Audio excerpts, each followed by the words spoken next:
Hi, I'm Marco Liias, State Senator from the 21st District. This is today's Washington Whiteboard, and we're talking about Sound Transit 3. Last week we made the case for how this is going to help us reduce congestion. Today I wanted to go into the details a little more.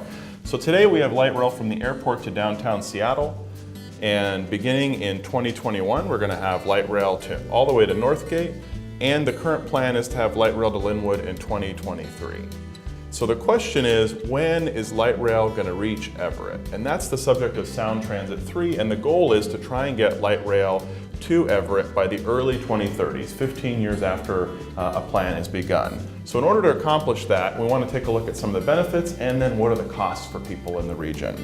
The benefits are pretty clear. From a carbon dioxide reduction perspective, we know that when you drive on your car by yourself, you commute, you're producing about a pound of carbon dioxide per mile from your car. When you ride the bus, which a lot of people are doing, about 40% during the peak hour, you cut that dramatically. You're a little under a quarter of a pound of carbon dioxide per mile that you travel. When we move you onto light rail, and we see commuters on the south end doing this already, that number drops to just about a tenth of a pound of carbon dioxide per mile traveled. So that's a significant reduction from those folks that are driving in their car by themselves to that light rail train.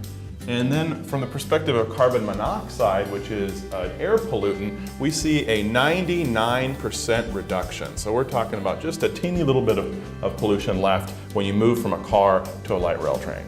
We also know that the region's voters, when asked in a recent survey, 70% of them say that they would like the option to vote on more light rail. This is a very popular proposal with the voters. So what does it cost? What's it going to cost the average resident of the Sound Transit District? It turns out that the combination of sources that would be required to fund that ballot measure to get to Everett and to Tacoma would cost the average household, the average person in the Sound Transit region, about $77 per year. It would likely be a combination of sales tax, maybe a small property tax, and perhaps an increase in the motor vehicle excise tax that Sound Transit levies. $77. How does that translate out?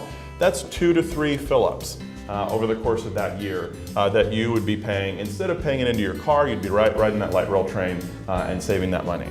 It's also 15 Frappuccinos. Of course, by the time we get to 2025, it'll probably be a lot more for that Frappuccino. We're talking about 12 Subway meals, and we're talking about 6 trips to the movies. So in terms of $77, we know that adding light rail to the region, reducing our carbon emissions, eliminating our carbon monoxide output is definitely worth 15 Frappuccinos or 6 movie tickets. That's why Sound Transit 3 is a great deal for our region, and it's really an important investment that we can make in our future.